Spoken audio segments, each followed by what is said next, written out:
Hello, welcome to Dyslexia Explored. Today, I have got a performance coach with us to talk about dyslexia in all shapes and sizes.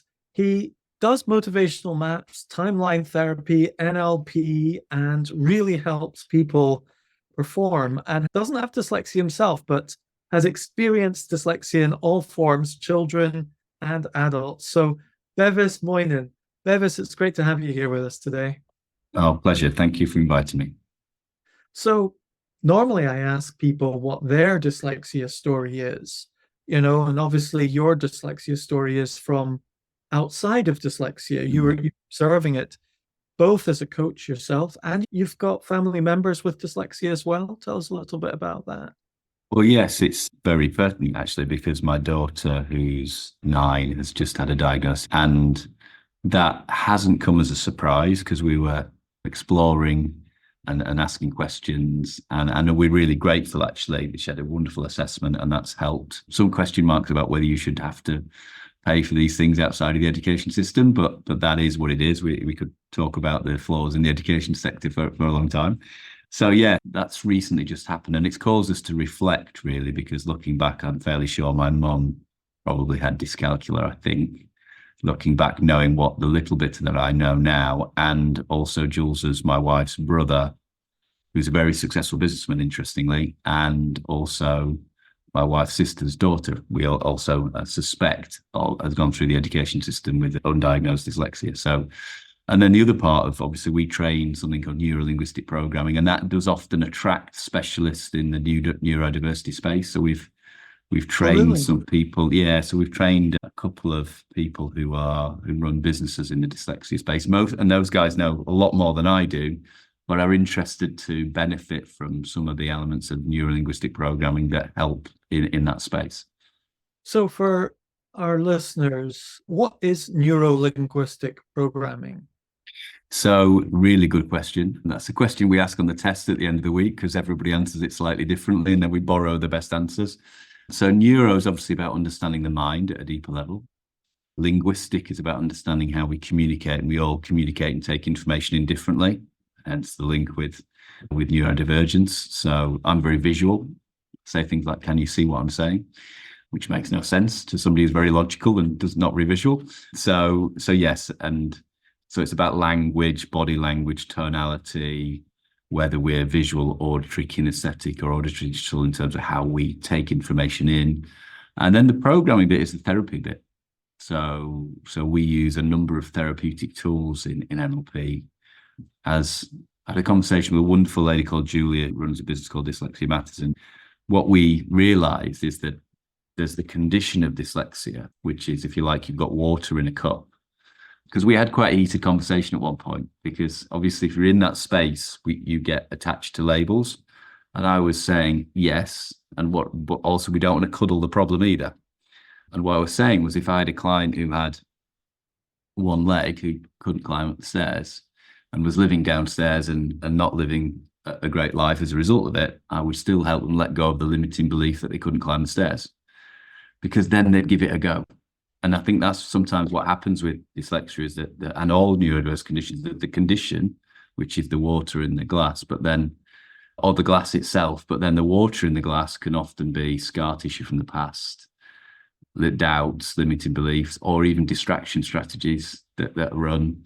So yeah, there's sometimes the therapy part of NLP can help, because then we can sometimes, if we let go of the scar tissue that you've experienced through education, or some of the difficulties that often people have had in that space, then we can actually see the condition a little bit more clearly for what it is. So What I find is, when I work with people with dyslexia, children and adults, when they get the dyslexia assessment, it affects both the parents and the children. And it's sometimes positively and sometimes negatively, because the child or the person getting that clarity of what the challenge is, it's a huge relief, because they've identified what the source is and what they can do about it. But often for the adults, because it's inherited, they remember their childhood and they start to re-experience some of that pain and some of the shame and so on that comes along with it. And, you know, what I'm fascinated by with what you do and your performance coaching is that pain and shame and the limiting beliefs. I remember I was speaking to one little boy and he was 6, 7 years old. He says, I can't read. And I said to him, you can't read yet. And and it's like that word needs to be added into the mind. It's like, I can't tie my shoelaces. I can't read the time. I can't read. I can't write essays. I can't organize myself. I can't seem to get things done yet. And that step to yet is a big deal. It's a huge deal. I love listening to that. And it reminded me of my daughter's experience after the first day of year one. Not quite sure why we've got such a step change from reception to year one at school these days. But she came back in and went, I hate learning. Oh, no. Like, oh, geez. So, I mean, that's in limiting belief world, that's a bit of a doozy, isn't it? Because we don't want to be switching off our children to learning full stop. And my wife did a really good job, as you did, with using the temporal presupposition of yet, because it opens up, well, it gives me choices in the future. She drilled down that it wasn't that she, through asking questions, that it wasn't that she didn't like learning, because if she stood up, learning's great. If she's drawing and playing, learning's great. It's just she doesn't like sitting down and listening and being told what to do. And we're like, okay, so at least we managed to get underneath what was going on. But of course, looking back, there was, in order to be able to, for you to be able to, you to say that you can't do that yet, and for my wife to be able to unpick where the trick, what the thing was that caused that decision, takes a bit of skill and time, and also the bandwidth, the emotional bandwidth to see it for what it is. Because like you say, it's from both sides. Sometimes we're not always at our best as parents, even as an NLP. We both trained in NLP. We both make plenty of mistakes with our kids. But it's been able to look back and reflect and going, okay, what could I do? What could I have said differently or done differently? So whenever I'm on the podcast with parents who's got a child with dyslexia, it's interesting, Bevis, because often they're telling the story of that child when they're 15, 16, 17, or they were the child and they're now 25, 30, 40. Whereas you're right at the beginning of that dyslexia story, really, you know? And what I often ask people is, what was the wake-up call? What was your understanding of dyslexia before you woke up to dyslexia in your daughter? And what was it that woke you up to dyslexia in your daughter? It's a funny one, because I actually think that what woke us up was the positive side, was there's something a little bit special here. And like, if you see my daughter dance, it's phenomenal. Like, time stands still, and she will also dance all day. Like, she won't stop. It's like, wow. So I think just having had obviously Aiden's a few years older, and his normal approach is doing things as quickly as he can to get something more fun, because he can. Whereas with Ellie, it was like, she's doing what she loves. Wow. If you try to get her to do something in a structured way with a time scale on it, oh boy. And it was like, well, this is, and obviously that there was a few battles there, and we learned quite quickly actually that we couldn't be rigid. And unfortunately, with like some of our friends, and couldn't get their head around why our youngest daughter went to bed later than our older son. It was like, well, she's got a different set of sleep patterns.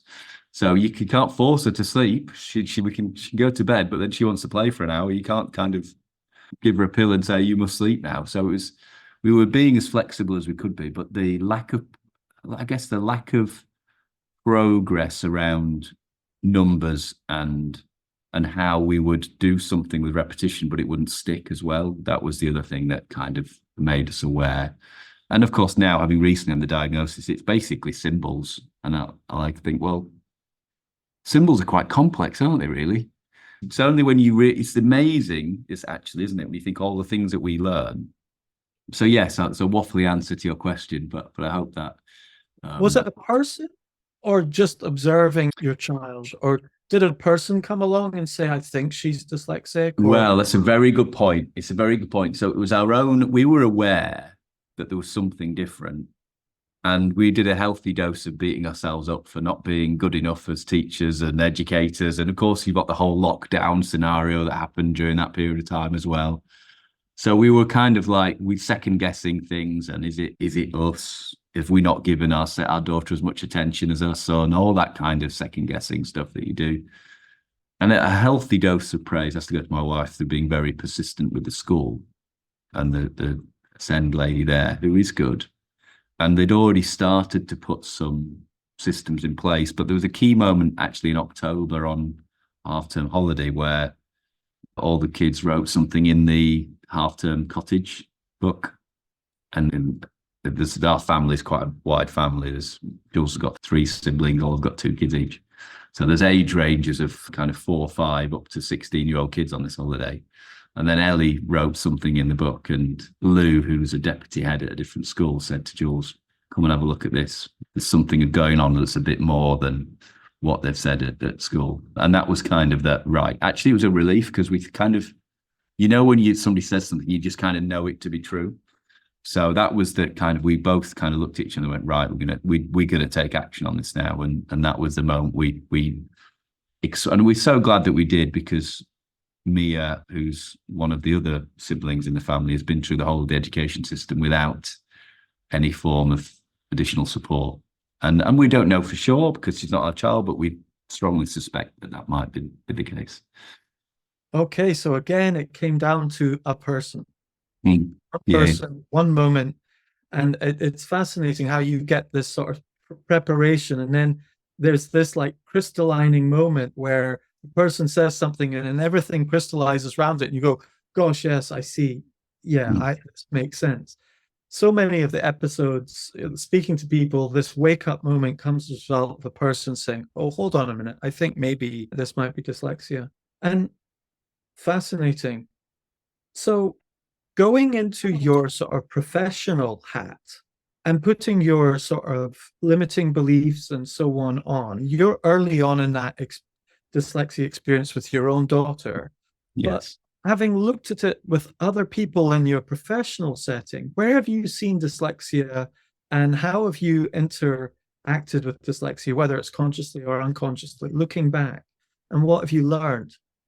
I think it's interesting, isn't it? Because I think my experience in some senses has been, so I learned lots of things theoretically in terms of, because there's something in NLP called the spelling strategy where, and if nobody's heard of Olive Hickmott, The Elephant in the Classroom is a great book actually, and it covers some of the NLP elements from a dyslexic angle and how you can use these spelling strategies. So that was my first introduction to it. Was Could actually you expand on that a little bit more? What is the sure, yeah, for sure. So I realized as when I went through my NLP training experience that I'm very visual and I speak quite quickly naturally and have images moving through my head really quickly. And obviously one of the things when you learn personal development NLP, you suddenly realize, crikey, not everybody's like me. Shock, surprise. And so going deeper into that and actually then learning that I was very visual and that obviously learning to communicate differently with somebody who's very kinesthetic or somebody who's very logical or somebody who's very auditory.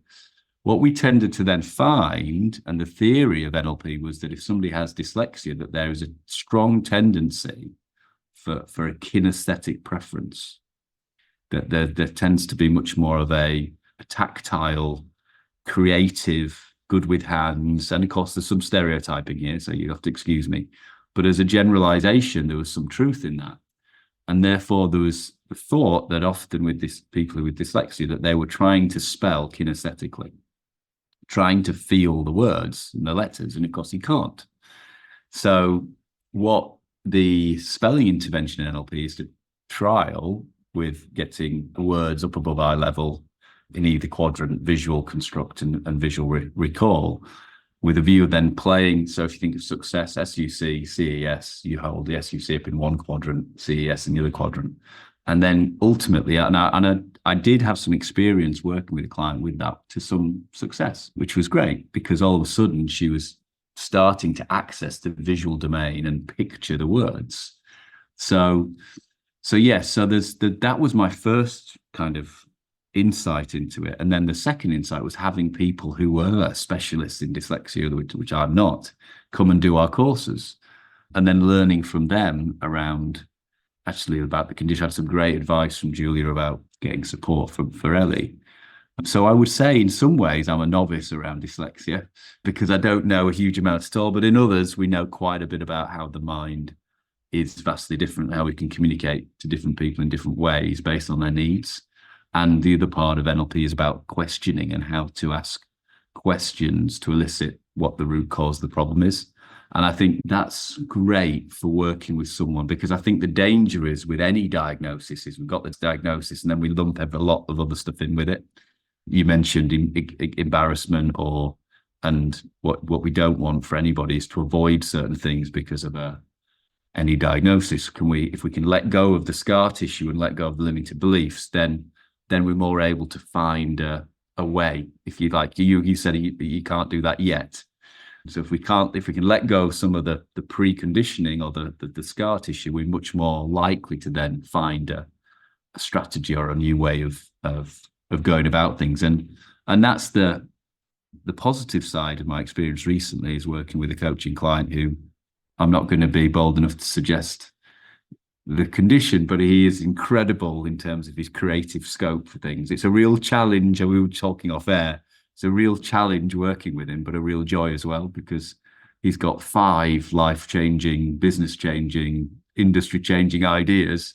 He's trying to do all of them at once, which is a challenge, but it's also a joy working with him because and I think that's the thing, isn't it? That's how I feel about spending time with Ellie. It's a joy and a challenge. One of the things that really attracted me to bringing you on the podcast is this performance coaching side. And I'm intrigued by exploring this area of dealing with limiting beliefs that can come up in your adulthood that might also be associated with experiences you had in your childhood at school. Okay. Now this will be universal for everyone. Okay. Yeah. But we know for a fact that so many people with dyslexia, especially if they're in their 30s or 40s like me, who found out later on in life, and then they go, oh gosh, that's why this happened at school, and oh gosh, that's why this happened, and so on. And you have this intellectual understanding of reconciliation of what happened, but you don't necessarily have an emotional reconciliation of what happened. And those emotions still are there and undermining you. And I thought it would be interesting to hear a little bit about your insights on how that works out in the world of performance in general, and how people with dyslexia could maybe apply that to their lives. Yeah, I'm glad you've asked, because it's something I'm very passionate about, because I think it does affect everybody in different ways. And when we're talking about performance coaching, and when we say if it affects everybody, what I mean by that is a combination of emotional scar tissue from the past, limiting beliefs / doubts. And by the way, if you've got a doubt, it is a sign of a limiting belief. So negative emotions from the past or scar tissue from the past, limiting beliefs / doubts, and then internal conflicts where part of you wants X, but there's another part of you going, but what if? So those are typically what we find to be the subconscious blocks to either performance or well-being. And so with the performance coaching and the breakthrough coaching that we both do and use with clients and train others to do, we aim to get everybody to have a clear goal of what they want to achieve, not for the sake of achieving it. I remember working with one lady who is a trainer in the neurodiversity arena, and she didn't want to set a goal. We had a real ding-dong around it. Not a ding-dong, but we had a really positive debate on this. And she said, look, I have come from this place that has been pretty shitty, and I am now okay. And you were getting me to write a goal and aim for something to start. And I'm going, yeah, because I want you to find out what's holding you back from that. Yeah, you're comfortable now. You've gone from being in a not great place to being comfortable, but comfortable isn't amazing. So what does amazing look like? And then you'll find a list of things that are keeping you stuck in that comfort zone right now. And it's really interesting to see, because we've kept in touch with after the course, and the fact that she's now out there as a speaker, running her own business, getting paid really well for doing what she loves in terms of coaching and training, So some of that course landed, if not all of it, because you can only apply what you're ready to apply at the time. So yes, it is the scar tissue that we've all got. I wanted to be a professional cricketer and I didn't turn up for a county trial because I was afraid of failing. I didn't believe I was good enough. So that was my dharma and purpose, and why I've done a lot of work in the sports arena. And what we find is that so I'm a big believer in dharma and purpose, that our purpose often comes from helping people with the things that we ourselves struggled with. Dharma. You say dharma? Yeah, dharma. So it's a spiritual kind of philosophy that our purpose often comes from helping people to overcome things we've ourselves overcame. Oh, I see. Right. Yes. Which is why so many people with dyslexia end up helping other people with dyslexia. Like I've got dyslexia and my daughter and so on. You end up feeling this compulsion to stretch out your hand to help others upstream. Yeah. And I think from my experience, the people who have the highest degree of this is the link with the motivational maps, less than 20-30% of people on the planet are fulfilled. And from my experience, the ones who are most fulfilled are those who actually have had suffering and challenges, and those who have learned to overcome them to a lesser or greater extent, and who are extending that hand out to help others. I remember meeting a lady on a golf course who was running a charity, a cancer charity, and she'd had lost a child. And it was a really striking conversation, because I was talking to her thinking this is the worst thing I could ever imagine happening. Yet shining through her, she was just so fulfilled. I mean, there's some healing had gone on, obviously, over the 5 years from the event to where she was. But you could just see she was a happy, fulfilled, contented human being. So I've got in my mind a number of people who I've interviewed and who I've met on this journey, adults, that when they look back to their childhood at school, they remember everything the teachers had said to them and how people looked at them and they think that they're stupid sometimes. I mean, I interviewed a dentist on the podcast. It's a fascinating episode because we did half the interview just before he got his assessment, and then half the interview after the assessment to see how he felt. So before the assessment, he was really nervous as an adult, and he's won awards. He's super intelligent. He's just one of the most wonderful people I know. And he still felt like there's a part of him that was stupid, And I'm like, that's crazy. Everything round about you demonstrates quite the opposite. And yet you have that ghost of school following you. What would you say to those people who are thinking like that? How would you deal with that sort of thing? It's firstly just there's an acceptance bit that that's quite normal, that it's okay, because I think a lot of people think that it's only them that have that demon, if you like. So the first bit is accept it's okay, it's normal. The second bit is to know that it's possible to do something about it. So you mentioned the word parts. In NLP, there's a process called parts integration where you heal parts.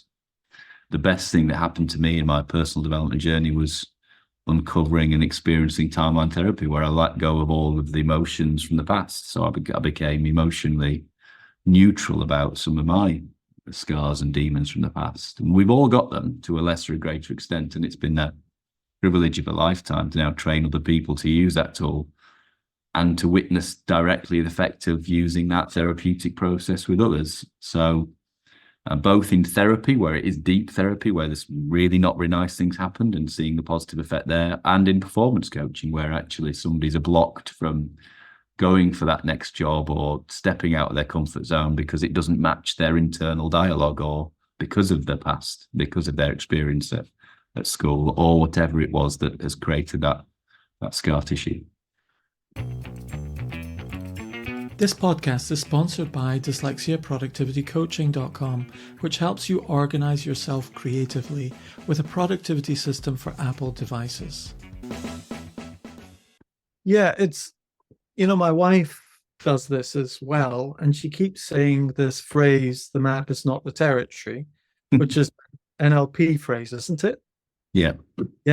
And it's just so beautiful as a concept. And I think it's really helpful could you explain to us, and I want to tie this into dyslexia, could you explain to us what the map is not the territory is? It makes me smile because I became trained in NLP in 2008, and it took me about 4 years to understand what the map is not the territory was. So the map is not the territory is basically explaining that the way we explain something isn't how it is. It can't possibly be, because we think we're using sounds like ah, eh, oh, oh. It's impossible to explain reality with words. So the way we explain something isn't the way that it is. It's based on our own representation of how things are. So I often describe a story where I was in a pub after a season of cricket, and we'd just won the league, and the captain was a young 21, 22-year-old, and he said to me, "Bevis, I'm not being rude, but I don't think you should be captain next year." And then we got interrupted. In fact, actually, we got interrupted first after that, "I'm not being rude, but," and I was all an idiot thinking, well, he's going to be rude. And then we got interrupted again, and then we got interrupted again. And then eventually I was kind of almost ready to defend myself. Well, why do you think I shouldn't be captain next season? And then after about half an hour, I remembered enough NLP to know that the meaning of communication isn't the response you get. And also what he's trying to communicate with words isn't exactly what's going on in his brain. And then he said, "Yeah, I don't think," because I didn't interrupt and interject, he then said, "Yeah, I don't think you should be captain next year because we need more leadership voice in the dressing room." And I was like, oh, there's a positive message there. But the original language, the map is not the territory, the words that he was using weren't adequately describing what was going on in his brain. And that's because it's impossible to do that 100% effectively, however skilled at communicating we are. And yet, how often do we get unsaid? Or So basically, we've all got this internal map made of words and pictures and experiences and so on that we've stitched together that is trying to describe the outside reality of our world. And sometimes it matches and sometimes it doesn't. And as you go through this map and you navigate through life using this map, and I kind of think of it as like you might have on your map, oh, there's a path here, and then there's a cliff over there, and then there's a hole over here, and there's a bridge over here, and you just follow it, and then all of a sudden you fall in a hole, and you go, that shouldn't have happened because there's no hole there. But the map says there's a bridge, and you realize the map doesn't match the territory, and you have to adjust the map. Would that be an accurate illustration? Well, thank you for explaining that more simply than I did. So that's lovely. Yeah, and I think the other thing I would say is that it never does, and it can't. And I think actually, so you just make peace that it's always a rough approximation to reality. Yeah, so we're always making decisions on unambiguous and inaccurate information. So and I think a lot of people give themselves a real hard time when people first learn NLP, and we get the note slide which says count the number of F's on the slide, and they can't do it. They give themselves a hard time. And I'm like, this is just that happens. The mind is constantly deleting, distorting, and generalizing. So we're always making decisions based on inaccurate data. Obviously, the more we learn about language and people and communication, the more rounded our maps become, but they're never 100% accurate. Which is why I love a combination of NLP and emotional intelligence, to know that if you're not feeling good, you're not thinking as clearly. Because most of us self-sabotage when we're feeling angry or when we're feeling fearful and avoiding doing something we really want to do. And if we know that the map is not the territory, we then don't act on the anger, or we don't let the fear stop us, we can navigate life a little bit easier. Okay, so let's bring this round back to your daughter, for example, at school. Okay, or a child at school, or mini little Darius at school, 30 years ago. Okay, so our map, what's happening is the school and the people round about us are sending us information that we are creating into this kind of map of reality, this way we view the world and way we interact with the world. Just like you would roll out a map to figure out where you're going, you've got this emotional, mental map to help you navigate the world around you. And I suspect if you've got dyslexia, like your daughter said, I don't like learning, she's immediately created some form of map of learning that Yeah. doesn't match reality, because she's now decided that learning involves sitting in a chair, watching the teacher, doing what the teacher said, sitting still and not moving, whereas actually her soul wants to dance around a subject and, see it 365 and move and so on. So she's created a map. Help me understand that. She's created a map of learning that doesn't match reality. So I think obviously her filters are being developed from childhood, and everyone's filters are different. So everyone's really projecting out what something means. And the early experiences from year one was that she didn't like learning, because even the teacher would say, right, now it's time for learning. Ah. With a certain tonality, and be like, oh shit, learning. Oh God, right, learning. So it gets anchored in that learning is this thing where we sit down. Now, contrast that to her first session with her dyslexia specialist tutor, which she's just had, literally just had. Jesus. I mean, I feel myself getting emotional. I mean, it was just amazing. I was just emotional about this. Wow. Yeah, I mean, I didn't even need to ask her. She said, oh, it was amazing. There was Play-Doh, and then she got the recipe for the Play-Doh so we can make it at home.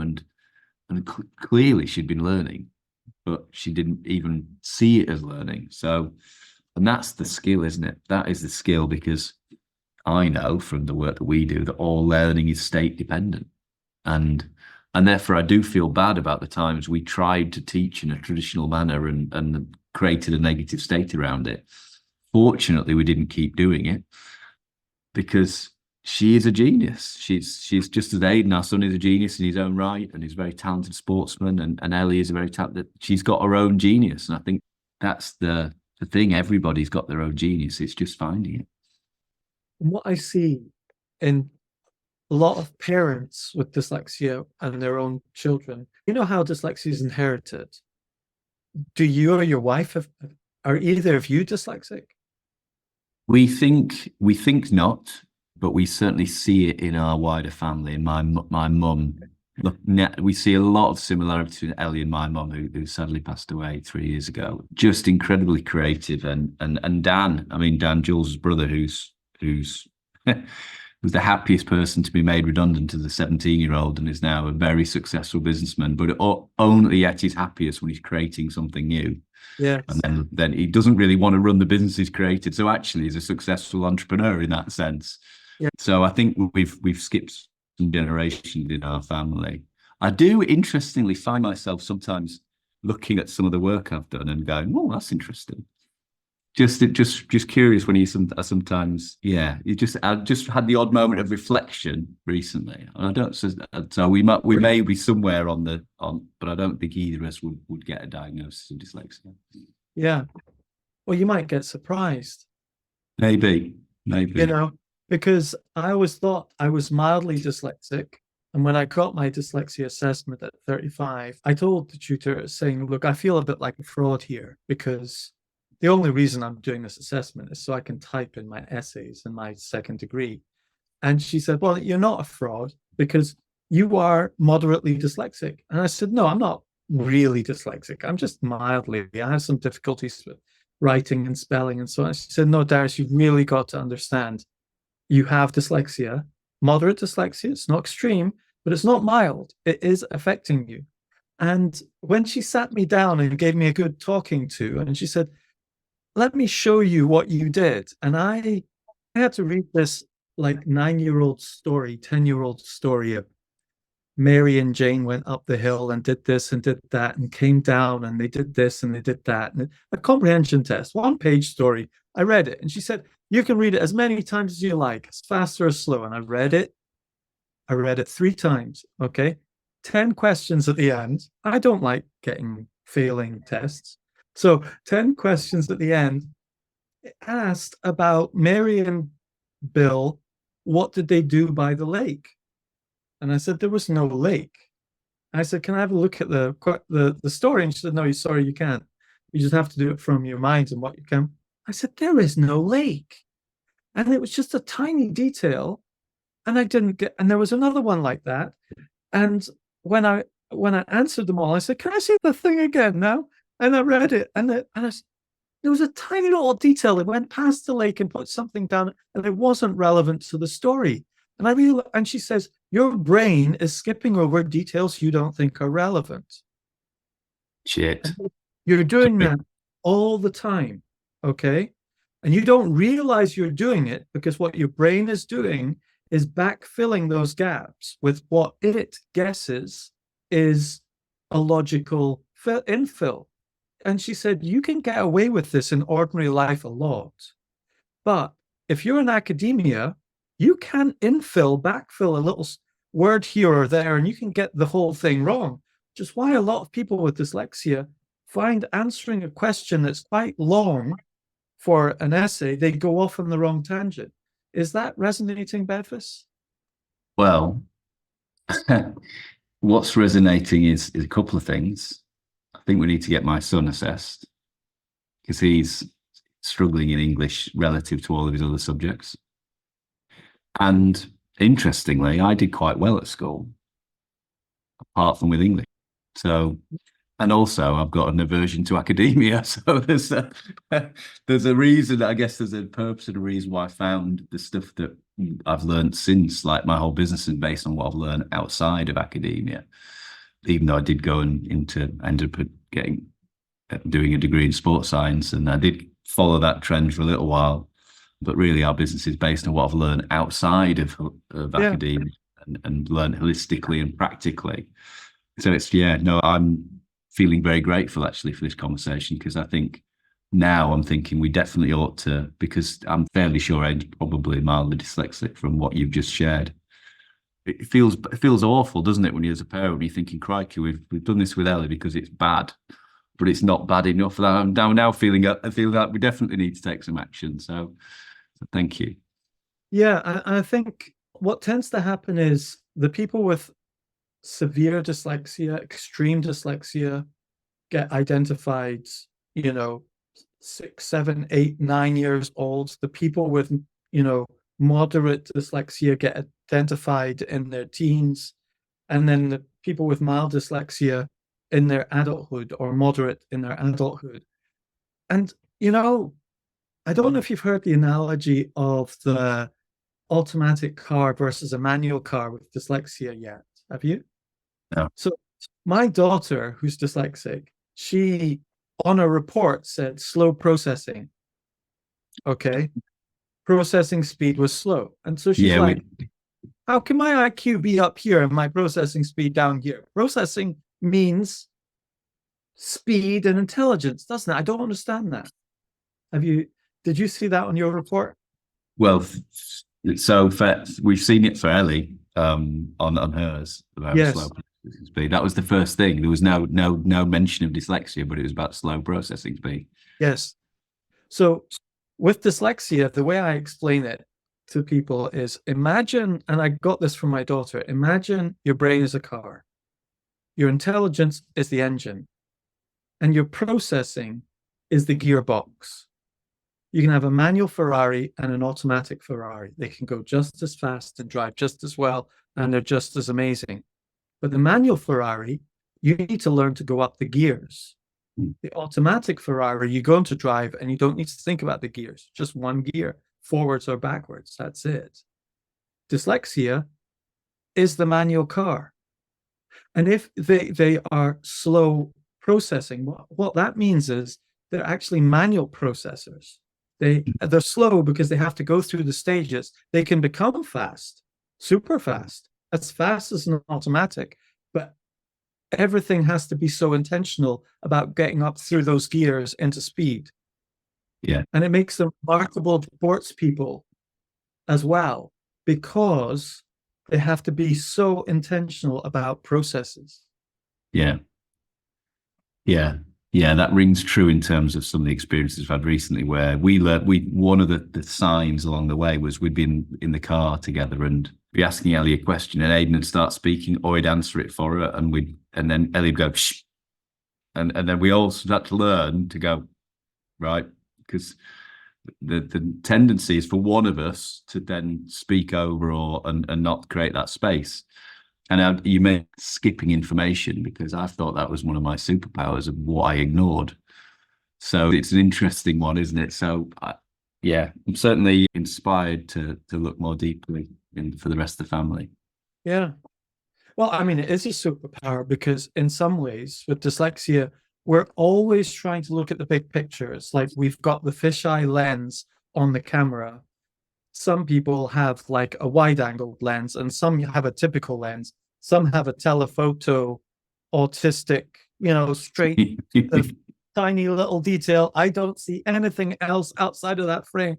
I'm just focused on this. And other people are like, I kind of like it, like a teacher might say, we're going to learn about this horse in the field by the tree.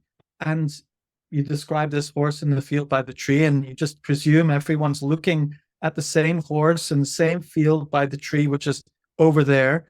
But this kid has got such a wide angle view that they're like, I can see a horse in the tree over there, 5 horses over there, 10 trees over there. Which one are you talking about? Everyone's looking at this one, obviously, but they've got such a big angle of view of subjects and attention that there's a trade-off, which is they're not got the pixel focus on detail that other people have that have got a more zoomed in lens. So there's this trade-off happening. Wow. So limiting beliefs and dyslexia. NLP, if someone's got limiting beliefs, and with regard to performance coaching, I would love to explore the whole realm of sports performance coaching, because one of the episodes I did was on one of the traits with dyslexia, okay, is that often people with dyslexia have a correlation with being good at sport. And a lot of sports people have got dyslexia. They don't really talk about it much because words and writing and all the language side of things isn't a huge part of their lives anymore. But one of the interesting things is people with dyslexia don't have the same level of automaticity as other people. They don't become automatic at things as easily or quickly. It's like this automatic car. They don't naturally go into automatic. And so if you don't have a high level of automaticity, you're less easy to predict as a sports person in a team.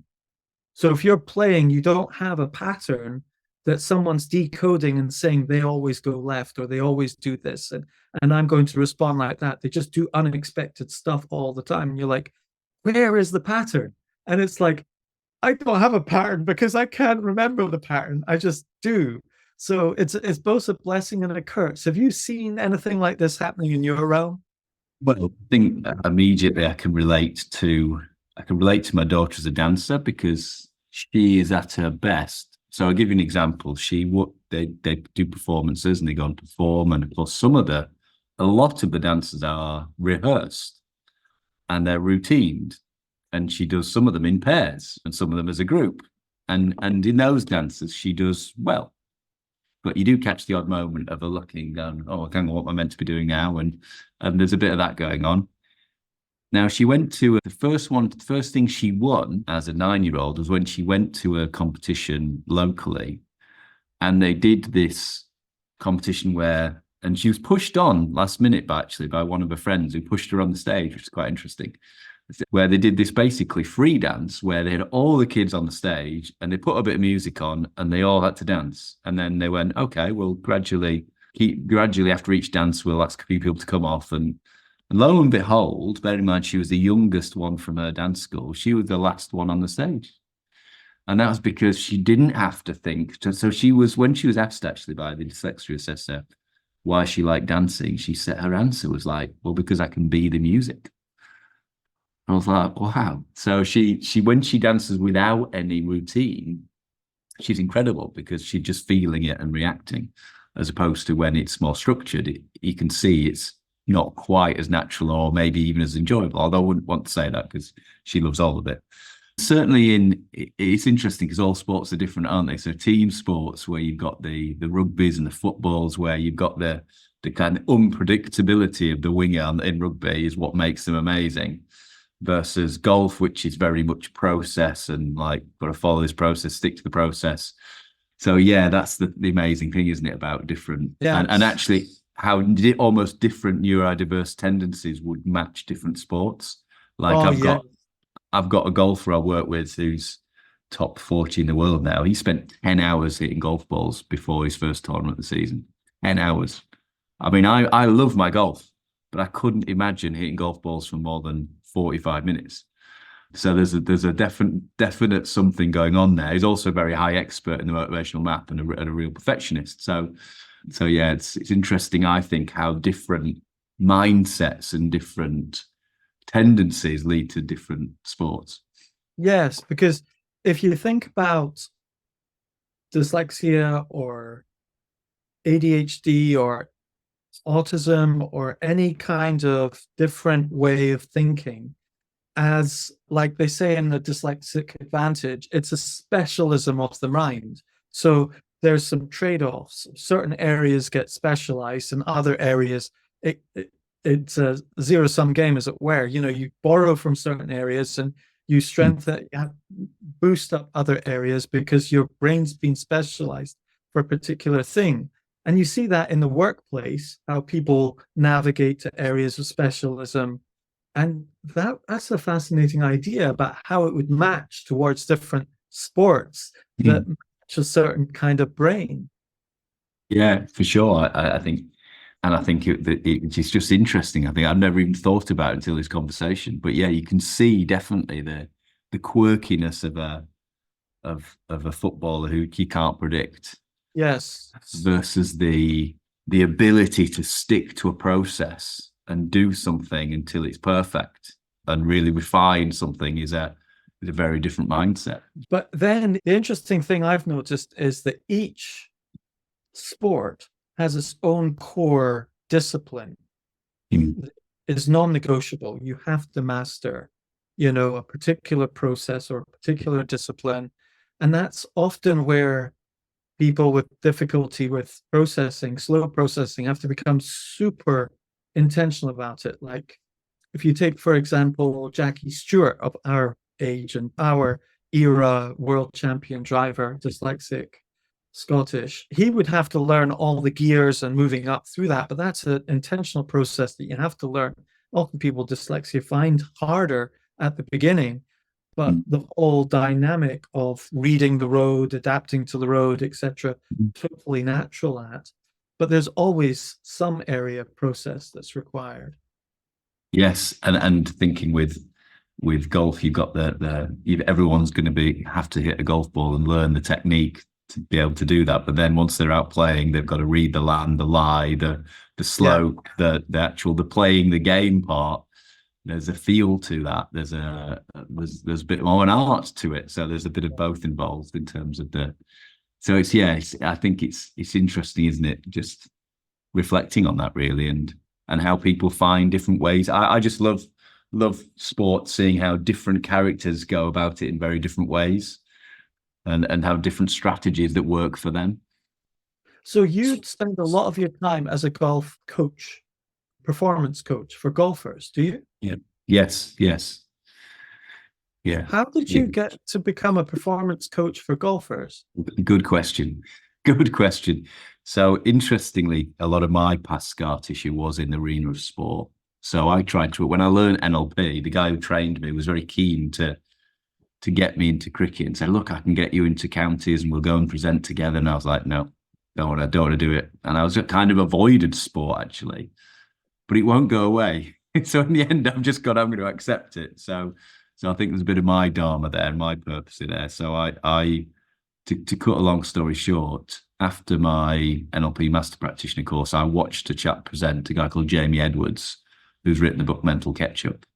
And he presented on the inner game of golf at a conference centre local to me. And I was like, wow, this is amazing. And then as he was presenting, I started predicting what he would talk on next. And I kept being right. And I kept thinking, if I was him, I'd do this next. And then he did. And I was like, this is a bit weird. And I was hot off my own breakthrough session that I'd had as part of the course. And the guy who'd worked with me had said, make sure you take the chance to do something you wouldn't normally do when it comes up.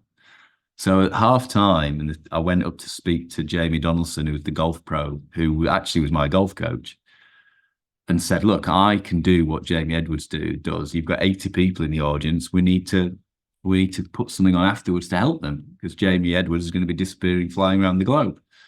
And very skeptically, Jamie agreed to meet me for a cup of coffee, and he gave me a coaching client who had the yips with chipping. And I was able to help that client overcome the yips. And then Jamie got interested. And then I ended up helping him, from a business sense, exit the place he was working and find something more fulfilling. He became a green reading coach, would you believe? He spends his life teaching people how to read greens and has been doing that for a decade. And he's now based at Woburn's, worked with Ian Poulter, worked with some of the top golfers. So really, it all stemmed from that one relationship, in that he referred Matt Tipper to me. Matt Tipper's a golf pro, Welsh, working in Poland. After 3 or 4 years of working with Matt said to me, I've got a young guy who's a really good golfer I'd like to speak to. Turned out to be Adrian Maronk. I've been working with Adrian for 5 years, and he's currently, well, no, I was having to thank you for nudging this back, because I spoke to him just before the podcast. So it's really relationships, and I think that's the amazing thing. It's not been massively strategic. And obviously people have seen the success Adrian's had over the last 5 years, and we've picked up a few of the clients along the way. And what I love about it is you've got somebody like Adrian who's very analytical, very logical, and very visual. So he needs to see the shot, and he needs to kind of say, right, that he needs to, I think he has this phrase with his caddy, perfect, which is his signal to commit to the shot. Whereas another client we're working with is very, very kinesthetic and very competitive, and is trying to beat the opponent. And actually, the way we coach and the way we work together, and the way that we work with their coaches so that relationship works, is very different. Because it is the nice thing about Adrian and Matt, I'm involved. It's a bit of an unusual one that I'm coaching his coach and him. So it's a bit of an unusual situation. I wouldn't always recommend that. But there's a dynamic there, whereas you can imagine in lockdown, they're very different people. And without being able to see each other face to face, that was challenging for a while. So some of that awareness of the fact that we can get a message from Adrian, there's normally 3 words. There's no emojis, there's no fluff around it. Whereas Matt's a very emotional, fiery, yet they work their magic when they're together, they work their magic. So that was a very long-winded answer. Sorry about that. No, that's fascinating. Fascinating. You know, I've got a funny story about Jo, my wife, and golf, and being taught golf. I got given golf lessons. Jo felt a bit left out and said, I want to join in. So I said, come and join. So the golf pro taught her how to swing, and she did this huge, hard whack of the ball, and obviously, you know, divoted it, and the ball went a few feet, and she kept doing this. And the coach was just saying, you know, just hit it gently, you know, and just let it take it through, you know, and so bang, she hit it as hard as she could, and it hardly went anywhere. And then I had this realization. I said to Jo, Jo, are you trying to get the ball in the hole? And she said, of course I'm trying to get the ball in the hole. And I said, but this is a par 4. It takes 4 shots to get it in the hole. And she says, no, I'm going to do it in 1. And she said, if I can't do it in 1, I'm not doing it at all. So she said it 12 times, I'm done with this golf. I love that. And it is that kind of game. And I've had people who've never played. We're based here on a golf course. So the office is on a golf course. We've had people who come on courses, and we've heard the golf chat, and some people have gone, like Paul, who one of my co-trainers said, I quite fancy having a hit, and then taken to the range, and geez, he's just hit a pitching wedge 100 yards. And I'm like, wow. And he kind of like, well, it's quite enjoyable. And also taken other people along who've hit 3 balls and gone, yeah, no, never want to do that ever again. That's right. Yeah. It's funny that. Well, it's been great having you on the podcast. Just nice to just talk around all of this. I'd like to finalize things in terms of NLP. It's such a, you know, for me, for example, I've only properly, my first introduction to NLP was a book by Tony Robbins. He mentioned it briefly in the book, you know, and he gave the steps to it. And I thought, right, well, I'll just sit down and try this step. And he gave a little exercise. And for me, it was brushing my teeth. I found that brushing my teeth was really hard to get into the habit of. And so he said, find something that you find habitually hard to do, and then associate it with something that you find super pleasurable. And we made that association. And I went through the steps in the book. Sure enough, I keep rubbing my teeth with my tongue. And if I don't feel it, if I feel it smooth, I really enjoy it now because I've associated that enjoyment. And if I feel it rough, I've boosted I don't like that sort of feeling. So I go and get motivated by the feeling to brush my teeth. And that's my only experience of NLP. So what would you say to other people who are out there who've never really thought of NLP? What would you say to them? Is it worth it? There's so many things you can do in this world. I would love everybody. I mean, I think you know more NLP than you think you do. Like when you said you don't know how to do that yet, you're using a temporal presupposition of time to suggest that it is possible. So you don't need the jargon around it. So you know more NLP by osmosis than you realize. I think I would say I would love everybody to explore NLP. I mean, it changed the course of my life. I mean, nobody would have known it, but I was walking around with the mat that I wasn't good enough. And that was, and yet everybody looking at me would have gone, yeah, but Bevis, you're working in leisure, managing a leisure centre, playing cricket at a cricket club, member of a golf club. You're kind of following what we thought you would do but inside, I wasn't fulfilled or happy. So I think I've just got this idea. One of our next door neighbours, who's a lovely lady called Claire, who's our childminder, who's now a coach, interestingly, and doing a fantastic job working with as an associate coach for us and doing her own coaching independently. She burst into tears in the second day just from learning the rep systems when she went. And it was the first time I've ever seen anybody react like that to that particular part of the course. And she said, I've just realised something. I was like, what? So I'm not stupid. I just learned differently to the way that teacher taught. I was like, wow. So I don't know who that teacher was and that time in her life that was led to a decision of her being stupid, which clearly isn't the case. So I think the beautiful thing about NLP is it helps. It's healing, really. It's what it's about. It's about healing, really, at a deeper level. It's about finding out what needs to heal and learning how to heal it, as well as, and in the process, everyone who does NLP thinks it's about learning about other people and how they can help others, or thinks how it can help them in business. And it does, but the surprise is how much you learn about yourself. That's the surprise. It's when else do you spend a week or a day working on yourself?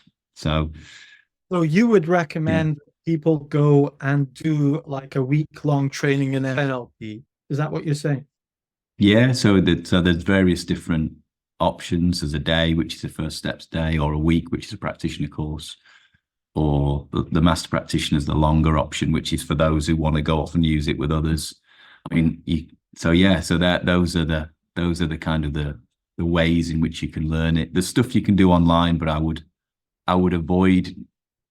I'm a bit of a traditionalist when it comes to NLP. I'm not a traditionalist in many senses, but I don't think you can be an NLP practitioner or master practitioner just by doing it online, because there's an energy about it. There's an energetic. If you're working with a client, you really need to have learned how to use that technique in person with a client before you then start doing it online. And so I think, yes, I'd love everybody to at least explore it to a lesser or greater extent in some way, shape, or form. And do you think it would help dyslexia?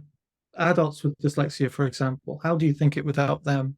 Yeah, well, that was back to my clunky metaphor at the start of this program. So definitely, because what we've seen with our daughter, and with if you have grown up with dyslexia and gone through the education system, I think it's almost inevitable that you've picked up scar tissue from that experience.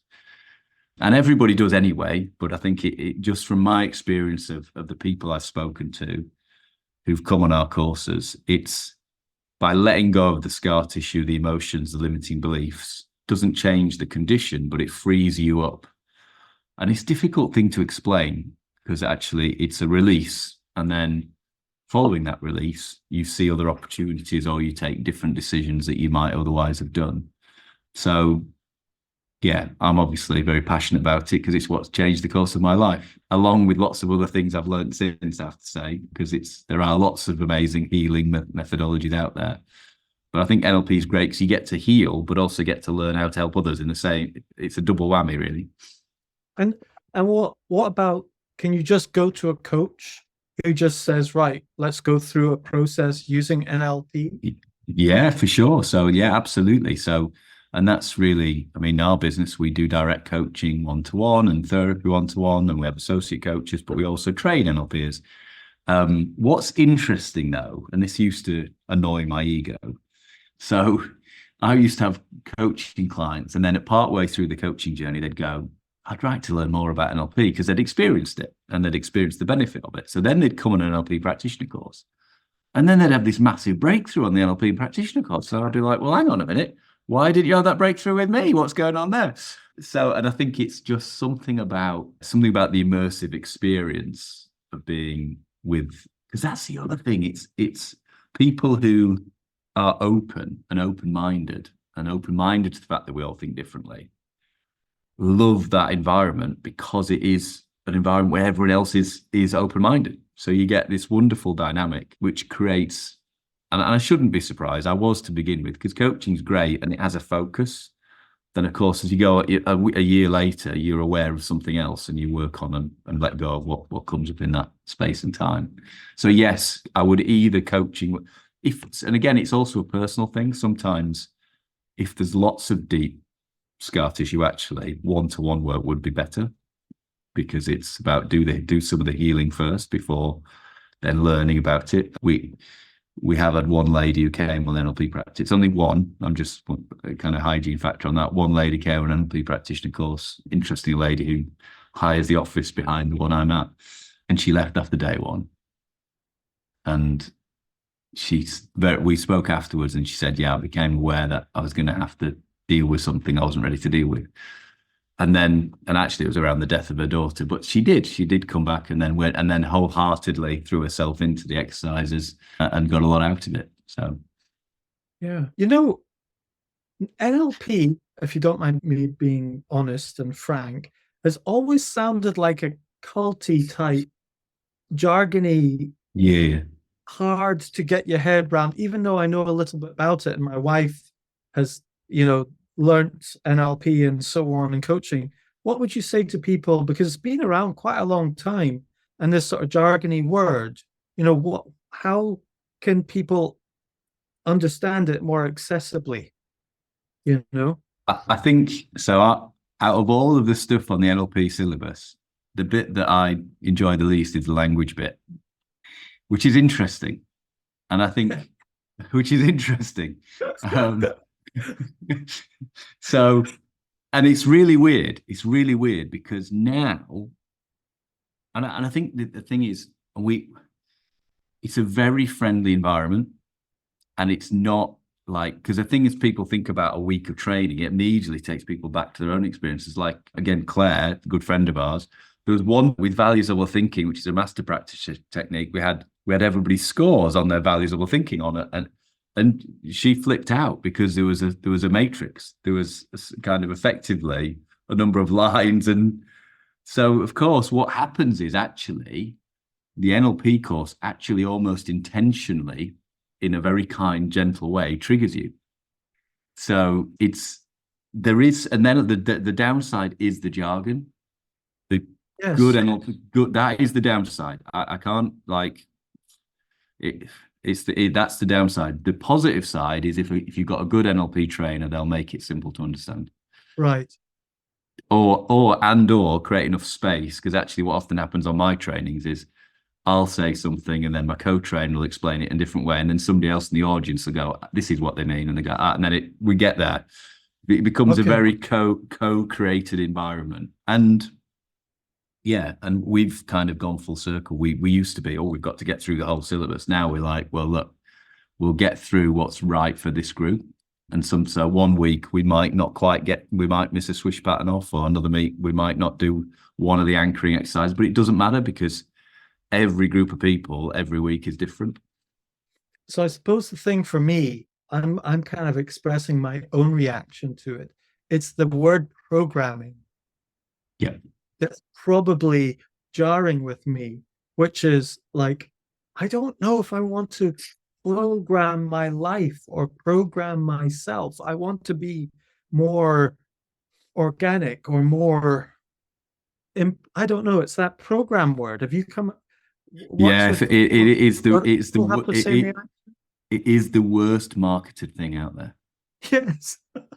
It is, honestly, and I can say that because I did a talk for a business club locally on a Tuesday evening, and they've asked me to speak 4 or 5 different times, and I can honestly say every single talk has been about NLP in one way or another. However, this last one I labelled as lessons from elite sport in business, and I had 15 slides, each with one sentence on. It was all NLP. I just labelled it as elite sport in business. And that's what you will see it out there in the wider world, labelled up and packaged up in different ways. It'd been better off if it had been called NLA, Neuro-Linguistic Awareness. Ah. Because you cannot, and this is the magic actually of it, and this is the art of it. And this is why people are intuitive and creative and actually are way better therapists and coaches. Because you can't help somebody let go of something they're not aware of. Mm-hmm. So that you learn the techniques and the techniques work, but the magic of it, they learn what it is they need to let go of and taking them on a journey so that they're comfortable doing that. And that's the magic of it. And actually, that's the bit I probably have learned to excel at, because the techniques work. So that bit always works. It's just you can only let go of what you're aware of. So that's where the agility comes in. And there is a bit of language, but a lot of it's about rapport and energy. Yeah. So yeah, it is unfortunately the worst described thing out there. It's the thing that has, for me, this thing that's got the most benefit with the worst reputation out of everything I've experienced in life. Yes. There are also some people who learn it and then use it manipulatively, because I guess you could if you were that way inclined. So there are also people who've had some bad experiences out there as well. So we can't ignore that. Well, Bevis, it's been fantastic to be on this meandering talk about, performance and dyslexia and so on. It's been great. Thank you very much. Well, thank you. I feel I've learned a lot actually, and you've inspired me in a couple of areas. So thank you. Pleasure. Thank you. This podcast is sponsored by dyslexiaproductivitycoaching.com. It's my day job when I'm not hosting this podcast. Tell me, do you know what you want to achieve in the workplace, but you're struggling with how to achieve it? Maybe you suspect some traits of dyslexia are getting in the way. Well, that's where Dyslexia Productivity Coaching comes in, because we give you a simple productivity system for your Apple devices that harnesses the creativity that comes with your dyslexia. It includes proven methods like note-taking, reminders, speech-to-text, mind mapping, and more, all tailored to your needs. It'll free up your time and help you achieve outstanding results. Book a complimentary call to discuss it with me, and if you do it soon, I may also be available to coach you personally via Zoom. So don't be shy, go to dyslexiaproductivitycoaching.com or swipe up and book it now.